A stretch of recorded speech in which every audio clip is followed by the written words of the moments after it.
We're in the middle of a series on the afterlife, on what happens when I die. We've been asking the question, what happens next? Now, in this message, I want to do something different. I want to ask the question, how do we care for aging parents? It's a question that you've been asking me as we go through this series. How do we deal with those on this side of the dying process? How do we navigate this time with those that we love? So I'm going to offer 5 practical suggestions on how we can love and care for aging parents. And you can apply these to spouses and loved ones as well. In her article, Caring for Elderly Parents, Linda's story of taking care of her mom, Merritt Whitney writes these words.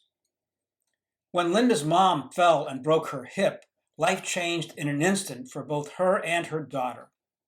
The fiercely independent 92-year-old woman, whose husband died 47 years earlier, could no longer live alone. Linda, 59, had only 4 short days to shift roles from self-exiled daughter to daily caregiver and major decision maker. My mother and I never enjoyed a get-together for coffee type of intimacy, Linda says. We were all business. This change in our relationship remains monumental for both of us. I lived in hell for the first year because I couldn't find the balance, Linda recalls. I'd take a memento from the house to cheer her up, and she would be outraged because the token confirmed that she was not going home. Merritt Whitney writes, like many children thrust into the new role of caregiver, Linda struggled with the boundaries and finding a balance. She visited too often during the first year, she says, returning home most days physically and emotionally exhausted. Many of us can relate to Linda and the struggles that she faces of how to strike a balance between her personal life and caring for another, a loved one, especially these days when we're living longer than ever before and we have the capability for extended medical care. So I started to do a little research on how we're aging and how we're getting older. And I found that the fastest growing demographic in our country are those 65 years and older. They're called the aging population. They're called the aging population because traditionally they're beyond the age of 65, a time when most people retired, at least in the past. There are 46 million Americans in the aging population, and in the next 10 years, that number is going to grow to 64 million Americans. Now, here's something else I found to be interesting. It has to do with the average life expectancies of the adult male in our society, and women live about 3 or 4 years older than the male. In 1750, the average life expectancy of a male was 34 years old. That's around the founding of our country. By 1850, that number had grown to 40 years old. By 1900, 51 years old, and by 1950, you could expect to live 65 years or longer. Today, those who hit the age of 65 can expect to live another 21 years after the age of 65. We're getting older, we're living longer, and we're dying later. Now, with the aging population come increasing health problems. Diabetes, heart disease, memory loss, arthritis, depression, hypertension, Alzheimer's, cancer, I mean, you name it. Almost half of the people 65 plus, in that 65 plus age group, will require long-term care facilities. And all of this aging requires time and energy and resources, along with teams of physicians, long-term care services, nurses, and family members. It's not unusual to get caught up with somebody like Linda in the daily activities of figuring out how mom or dad are going to get dressed, bathed, showered, pay the bills, take their medications, get a doctor's appointment, get to the doctor, handle finances, deal with the safety issues, and deal with long-term memory loss. I mean, it's a daunting task. We have many decisions to make about where they're going to live. Is that going to be a 55 plus retirement community, independent living, assisted living, a nursing home, living with the family? All of this requires tough decisions. We now are responsible to feed the hand which once fed us. God gave us the 10 commandments, 10 timeless truths, and one of those is this in Exodus 20, verse 12. Honor your father and your mother, that your days may be long in the land the Lord your God is giving to you. So I want to offer 5 practical suggestions of how we can honor and love and care for aging parents. And you can apply these to spouses or other loved ones that are around you. And I want to offer a disclaimer right up front that this is a complex subject. There is no one principle that will cover every person and every situation. Everyone is different. Everyone has to be treated individually, uniquely, and separately. So I hope you can take these principles and apply them to your own unique situation with your parents or a spouse or loved one. Practical suggestion number 1. Build your team around you now. Life isn't a solo sport. No one ever climbed Mount Everest alone. So find your safe people, your trusted people, people who care for you, people that you feel comfortable pouring your heart out to. It won't be a lot of them. It's not a lot. It's maybe 3 to 5 people, but build your team. Build your little platoon to take you through the battles that you're going to be facing. Find the people that you would be willing to go to war with. They're caring, they're wise, they're with you. They're not judgmental. They'll always be at your side.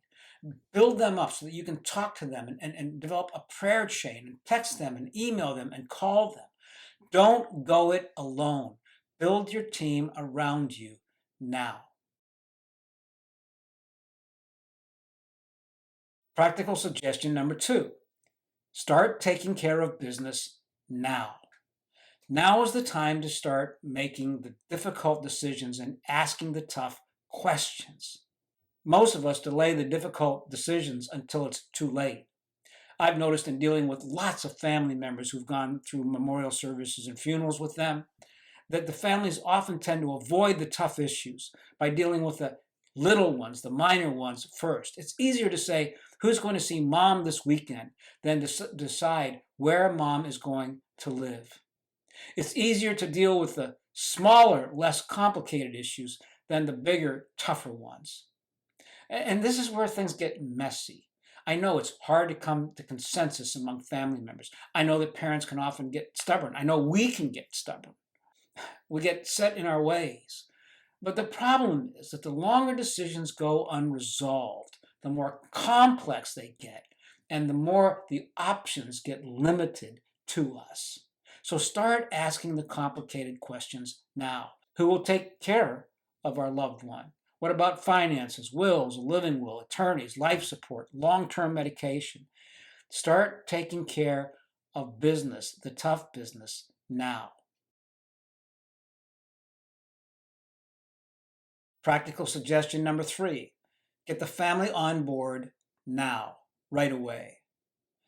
I've learned that bitterness grows when one person assumes the responsibility for all of the decisions and they exclude the others from the process, or one person assumes all of the heavy lifting and becomes resentful and feels like they're being taken advantage of. That's why it's important to start talking now about who makes the decisions. When we're growing up, we were used to as kids that our parents made all the decisions. We didn't question those decisions, it was their role. But now we have parents, brothers, sisters, and kids. Do you know what we have? We have a committee. And some on the committee don't always get along. And some on the committee don't want to make any decisions. And some on the committee want to make all of the decisions. On the committee, not everyone can contribute equally or participate of their time, energy, and resources in a way that others can. Some live close, some live far away. Logistics get challenging. It's hard to pull the family together, but it's important to start doing that now. It's important to get the family together, to get everybody on board on the long-term decision-making process. I know this is hard. It requires time. Some of us have built up resentments and anger at brothers or sisters or even our parents or some of the kids that are involved.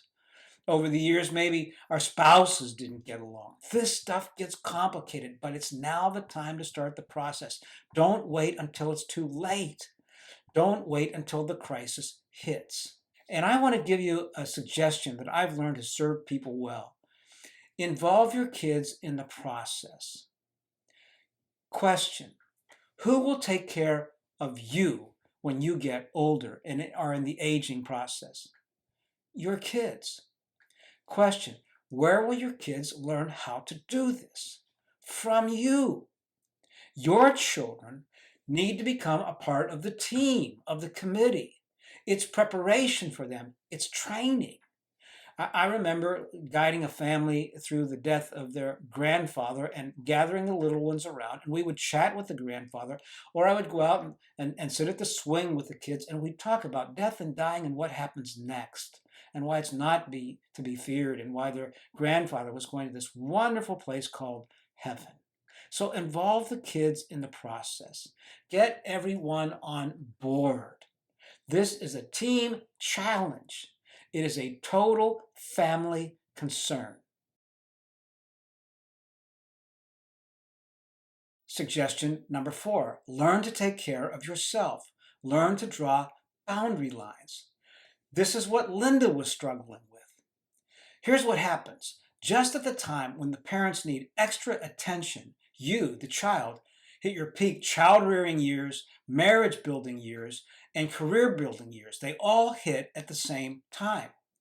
And it's during this time that many parents have lots of free time on their hands. They're waiting. They want to care. They want to share. Their hearts are burning brightly for their children. They want time with you and with me. And the parent all of a sudden starts to feel less loved and respected when they don't get it from their kids. And not only that, but their friends are dying, so they have even more time on their hands and less relationships. Life seems to be getting increasingly alone for the parent. But the children, they're in the busy years. It takes a lot of work and energy and expense to raise kids and build marriages and compete in the marketplace. That's why it's important to build boundary lines. How much time can you share? How often can you visit? How long can you stay? What do you have to give? How will you find meaning in every visit? And how will you make it special and important? Now, this is really critical. I reached a point with my parents as they were getting older and older and taking up more and more time that I realized that ultimately I was not responsible for their personal happiness. I could give them as much as I possibly could, but then I didn't need to feel any more guilt because I wasn't measuring up to all the time needs and physical needs that they had. I'm not responsible for someone else's personal happiness. I want to love them. I want to share with them. I want to give to them. But ultimately, I can't provide for everything that a person needs. Now, by saying that, I hope I don't sound uncaring or unloving, because I want to be loving and serving and giving. But as a caregiver, I have learned that it's important for me to take care of myself. The greatest gift that I have to give to another person is a healthy me.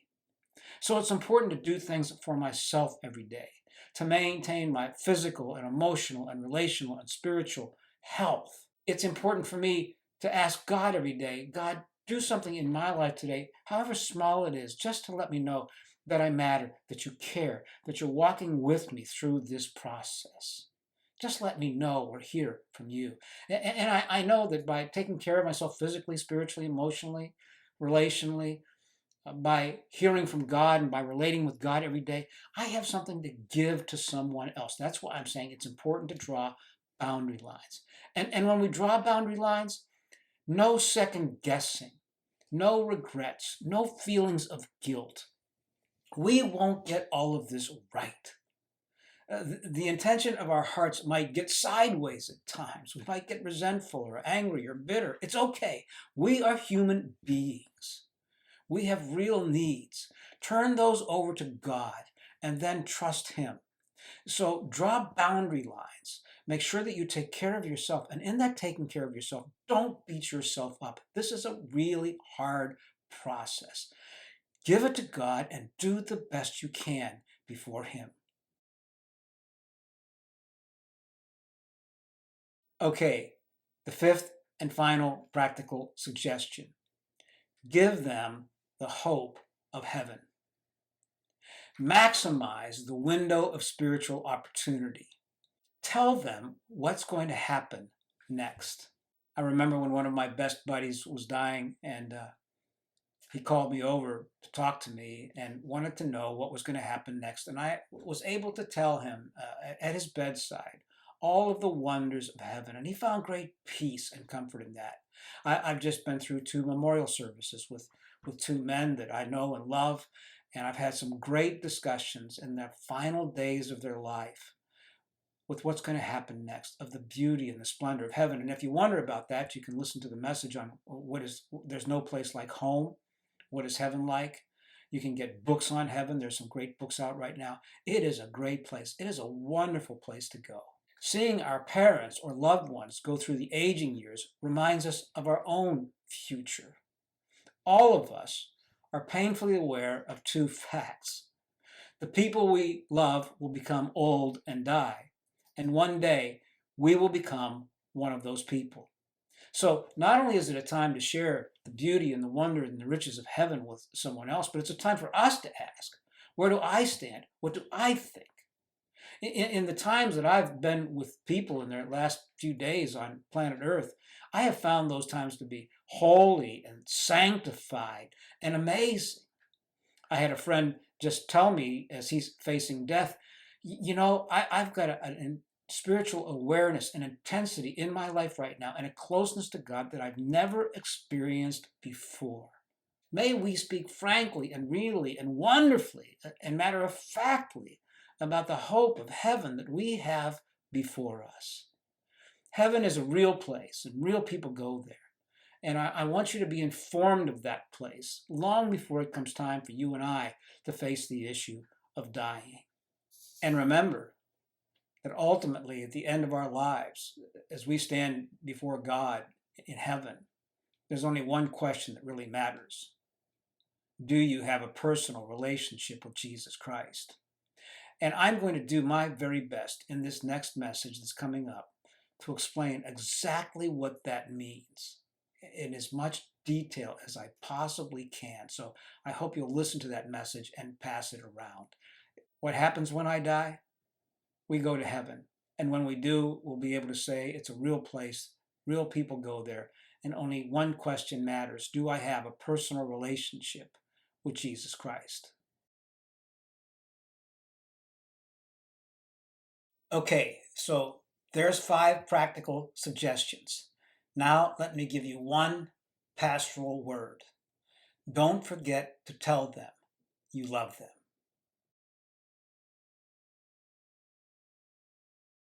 And I know it's not easy and it can be a struggle for some of us who've had difficult relationships with our parents. I spoke with a woman whose father had died in high school and left behind her mother and 3 children. And several years ago, her mother developed cancer and died. And the relationship, she said, with her mother, much like Linda's, was emotionally distanced from her mother. She said it was just hard to love her. It really was.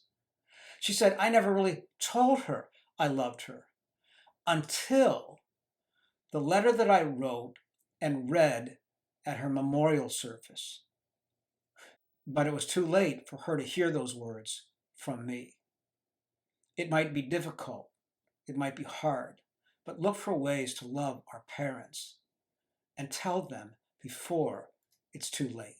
So 5 suggestions in caring for aging parents and a spouse or loved one. Build your team around you.